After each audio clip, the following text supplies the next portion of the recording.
Proses pembelajaran daring kelas 4 SD swasta HKBP Batu 4 wali kelas Evi Juliana Mani. 5, 4, 3, 2, 1, 0.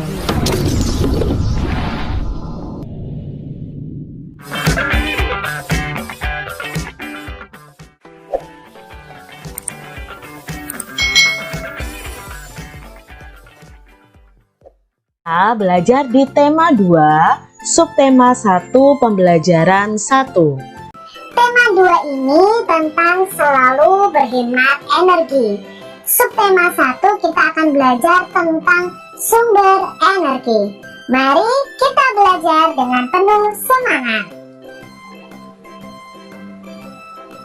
Energi sangat penting bagi kehidupan kita. Semua makhluk hidup itu membutuhkan energi. Jadi kalau tidak ada energi, makhluk hidup tidak akan bisa melakukan aktivitasnya.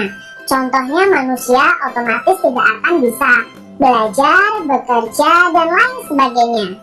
Tahukah adik-adik sumber energi yang ada di bumi ini? Nah, kita akan pelajari di subtema 1 ini tentang sumber energi. Matahari memiliki peran yang besar dalam kehidupan karena merupakan sumber energi terbesar di bumi. Panas matahari berpengaruh terhadap aktivitas manusia dan makhluk hidup lainnya di bumi ini. Perlu adik-adik ketahui semuanya bahwa matahari ini adalah penghasil energi panas dan penghasil energi cahaya terbesar di bumi. Nah, kita bisa lihat di gambar ini betapa matahari itu sangat berperan bagi kehidupan manusia. Bisa untuk mengeringkan pakaian yang basah ya, bisa untuk berjemur. Sedangkan untuk tumbuhan sendiri, matahari itu digunakan untuk proses fotosintesis. Matahari sumber kehidupan di bumi. Matahari sebagai sumber energi terbesar memancarkan panas dan cahayanya ke bumi. Cahaya matahari itu menerangi bumi sehingga kita dapat melihat semua makhluk hidup dan benda di siang hari. Panas matahari mengakibatkan adanya kehidupan di bumi. Jadi adik-adik, kalau tidak ada matahari, otomatis bumi kita akan gelap gulita dan tidak ada kehidupan. Kok bisa Kak Citra tidak ada kehidupan? Karena bumi akan sangat dingin. Manusia, hewan, tumbuhan tentunya tidak akan bisa hidup di tempat yang sangat dingin. Berikut beberapa peran matahari bagi kehidupan di bumi. Nah, kita akan mengetahui apa saja peran atau manfaat matahari bagi kehidupan semua makhluk hidup di bumi. Yang pertama, seiring dengan perputaran bumi pada porosnya, matahari itu membuat terjadinya siang dan malam. Jadi ini peran matahari yang sangat penting adik-adik. Karena bumi itu berputar pada porosnya, maka terjadi siang dan malam. Lalu peran matahari yang kedua adalah karena selain bumi itu berputar pada porosnya, bumi itu juga melakukan revolusi. Nah, revolusi ini mengakibatkan terjadinya 4 musim di belahan bumi utara dan selatan, yaitu musim panas, musim gugur, musim dingin, dan musim semi.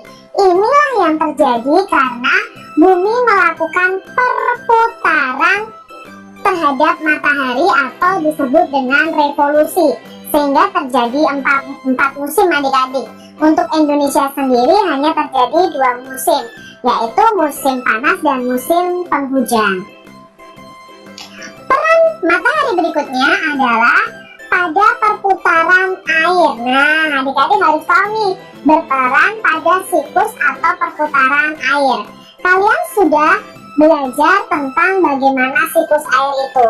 Nah, siklus air itu ada di bumi itu dengan bantuan matahari juga, karena akan menguapkan setiap air yang ada di bumi sehingga menjadi butiran-butiran air, lalu menjadi awan dan menjadi hujan.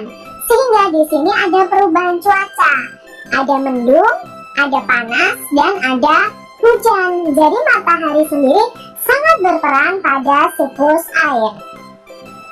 Berikutnya, peran matahari adalah membantu proses terjadinya vitamin D yang berguna bagi pertumbuhan tulang pada anak-anak. Jadi kalau kalian itu berjemur pagi hari adik-adik di antara jam 7 sampai jam 9, itu cahaya matahari itu mengandung vitamin D yang sangat berguna untuk pertumbuhan tulang kita.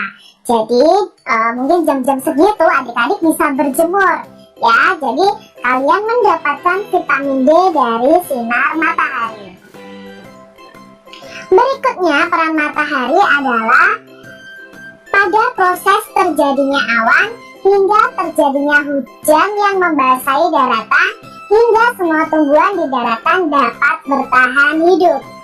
Air hujan yang tersimpan di tanah juga dimanfaatkan hewan dan manusia untuk keberlangsungan hidupnya. Nah, ini tadi juga terjadi pada siklus air, yang akhirnya air-air yang menguap karena terkena sinar matahari itu menjadi awan ya. Nah, di situ ada proses siklus air. Peran berikutnya adalah pada tumbuhan. Nah, pada tumbuhan itu matahari sangat penting dalam proses fotosintesis, baik pada tumbuhan darat maupun tumbuhan laut. Nah, tumbuhan ini bisa hidup dan berkembang dan membuat cadangan makanan untuk dikonsumsi oleh hewan dan manusia. Jadi di sini matahari sangat berperan penting dalam proses fotosintesis. Panas matahari mengakibatkan perbedaan suhu udara yang memicu terjadinya angin. Nah, tiupan angin ini kemudian dapat dimanfaatkan sebagai sumber energi. Lalu peran berikutnya adalah panas matahari bisa mengakibatkan air laut itu menguap. Nah, kalau air laut menguap itu bisa dimanfaatkan dalam proses pembuatan garam. Air laut itu jika terkena matahari akan menguap dan mengkristal menjadi butiran-butiran garam. Itulah terbentuknya garam adik-adik. Peran berikutnya adalah cahaya dan panas matahari itu bisa dijadikan sumber energi pada panel surya. Panel surya itu mengubah energi cahaya matahari menjadi energi listrik. Nah, di sini mulai dikembangkan adik-adik karena matahari ini tidak akan habis, maka dibuatlah energi listrik yang berasal dari cahaya matahari dengan menggunakan panel surya. Itu tadi manfaat dari panas dan cahaya matahari bagi kehidupan yang ada di bumi. Nah, sumber energi apa yang membuat bumi menjadi hangat? Tentunya kalian sudah tahu bahwa yang membuat bumi ini menjadi hangat adalah matahari. Benny ingin membuktikan panas matahari sebagai sumber energi yang sangat penting untuk kelangsungan makhluk hidup. Nah, Benny akan melakukan percobaan yang bisa kalian praktekkan juga dan kalian bisa buat laporannya. Kalian siapkan 2 helai sapu tangan, 2 lembar tisu, dan 2 lembar kertas. Nah, basahi sapu tangan tadi, tisu, dan kertas. Setelah itu jemur sehelai sapu tangan, selembar tisu, dan selembar kertas di tempat yang panas yang langsung terkena sinar matahari. Sedangkan sisanya kalian letakkan di tempat yang teduh, jadi tidak terkena sinar matahari. Kalian bisa amati apa yang terjadi pada benda-benda tersebut setelah 15 menit, 30 menit, dan 60 menit. Nah, kalian bisa membuat tabel pengamatan seperti ini yang ditempatkan di matahari. Itu nanti setiap 15 menit bagaimana keadaannya, setelah 30 menit bagaimana, setelah 60 menit bagaimana. Dan kalian bisa membuat tabel satu lagi untuk benda yang kalian letakkan di tempat yang teduh. Nah, di sini kalian akan tahu benda-benda ini yang awalnya basah saat dijemur dan terkena sinar matahari langsung, kelamaan akan kering dan cepat keringnya adik-adik, daripada benda-benda yang kita taruh di tempat yang teduh.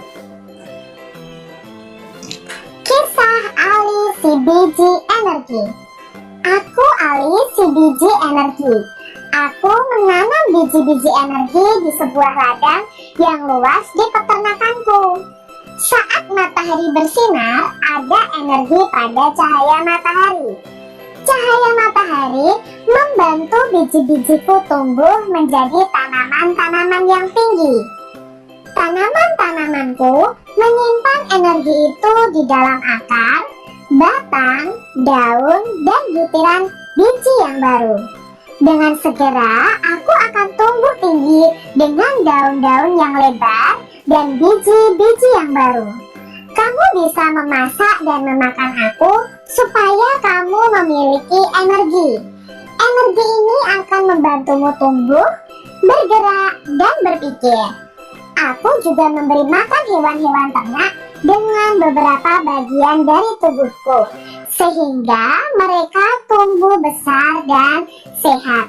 Nah, di sini info ini tentang kisah Ali si biji energi itu diambil dari terjemahan esa.gov/kip. Nah, adik-adik nanti bisa cari di situ. Adik-adik, tumbuhan ini juga memerlukan sinar matahari, memerlukan cahaya matahari untuk membantu biji-biji tumbuhan bisa tumbuh menjadi tinggi. Lalu tanaman-tanaman tadi yang dibantu oleh matahari melakukan proses fotosintesis dan mereka mampu memasak makanan mereka sendiri di daun. Nah, saat mereka menyimpan energi itu, ada yang menyimpannya di akar, di batang, di daun, bahkan di butiran bijinya. Nah, dari akar, batang, daun, butiran bijinya itu bisa dikonsumsi oleh hewan dan manusia untuk memberikan energi kepada hewan dan manusia, sehingga hewan dan manusia itu bisa tumbuh, bisa bergerak, dan manusia pastinya bisa berpikir karena memiliki energi dari makanan yang berasal dari tumbuhan. Energi panas matahari adalah salah satu sumber daya alam yang melimpah. Tumbuhan seperti jagung juga merupakan sumber daya alam yang harus dibudidayakan. Sumber daya alam tersebut diberikan oleh Tuhan untuk umat manusia. Jadi adik-adik, kita perlu bersyukur karena Tuhan memberikan sumber daya alam yang luar biasa di negara kita, Indonesia. Sebagai sumber daya alam, jagung banyak dimanfaatkan oleh penduduk Indonesia. Salah satunya adalah dengan mengolah dan menjualnya. Nah, amati gambar berikut. Apakah kalian pernah makan jagung bakar, adik-adik? Pasti rasanya enak ya. Nah, ini adalah salah satu mengolah sumber daya alam, yaitu jagung, untuk dijual, untuk dikonsumsi oleh manusia. Indonesia memiliki sumber daya alam berlimpah. Disebut sumber daya alam karena berasal dari alam. Penduduk Indonesia dapat menikmati sumber daya alam untuk memenuhi kebutuhannya. Nah, adik-adik, laut di Indonesia itu terkenal loh, banyak ikannya. Indonesia juga terkenal lahan yang subur yang menghasilkan padi, jagung, serta tumbuhan lainnya yang sangat berguna bagi penduduk. Indonesia sendiri juga memiliki gas bumi, minyak, serta logam yang bisa dimanfaatkan oleh masyarakat. Sumber daya alam sendiri itu terbagi menjadi dua, yaitu sumber daya alam yang dapat diperbaharui dan sumber daya alam yang tidak dapat diperbaharui. Nah, sebagai anak Indonesia, adik-adik semua harus tahu apa yang termasuk ke dalam sumber daya alam yang dapat diperbaharui dan yang tidak dapat diperbaharui, dan apa dampaknya apabila kita kekurangan keduanya. Penggunaan sumber daya alam yang berlebihan akan mempengaruhi kehidupan manusia. Makanya kita harus menghemat dalam penggunaannya. Sumber daya alam yang dapat diperbaharui itu misalnya adalah tumbuhan, hewan, sinar matahari, angin, dan air. Sumber tersebut termasuk kelompok sumber daya alam yang dapat diperbaharui karena terus tersedia dan dapat kita kelola untuk kita perbanyak jumlahnya. Sumber daya alam ini sangat berlimpah. Agar sumber daya alam ini tetap tersedia, kita harus menggunakannya dengan bijak dan melestarikannya adik-adik. Sumber daya alam ini sangat penting untuk dijaga keberadaannya. Jadi, sumber daya alam yang dapat diperbaharui ini kita bisa kelola dengan baik dengan cara memperbanyak jumlahnya. Jangan kok kita misalnya membutuhkan tumbuhan, kita tidak mau menanam, berarti itu tidak melestarikan adik-adik. Jadi ya di sini kita harus menggunakan dengan bijak.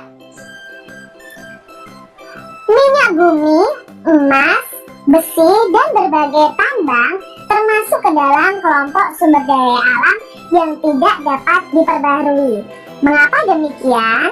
Karena jumlahnya sangat terbatas adik-adik.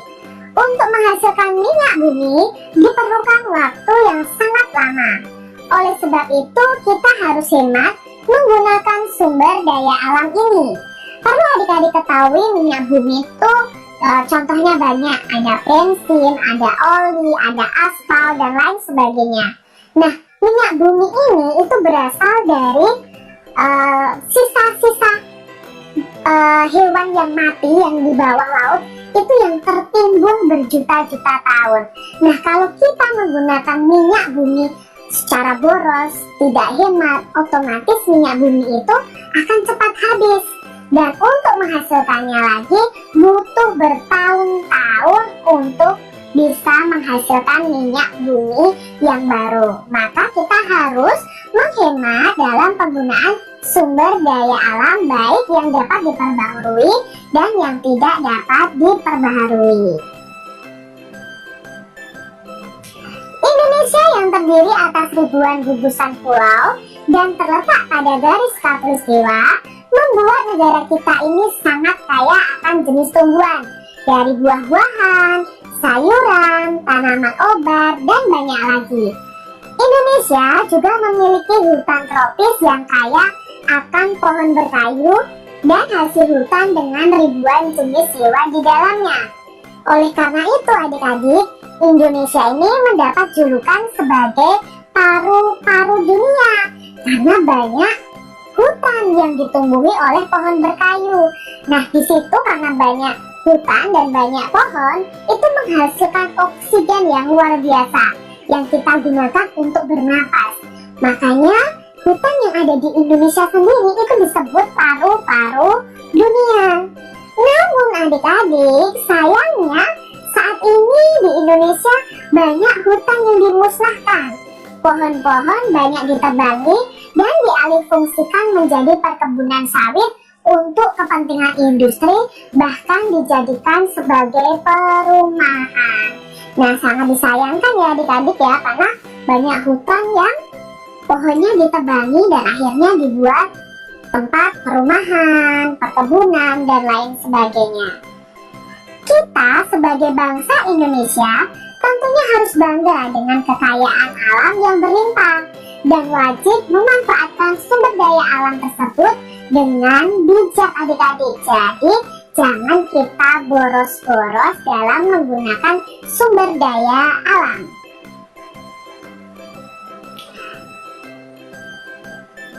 Indonesia sebagai negara kepulauan memiliki kekayaan alam yang berlimpah. Kekayaan alam yang terdiri atas sumber daya alam yang tidak dapat diperbarui, yaitu minyak bumi, batu bara, dan bahan tambang lainnya.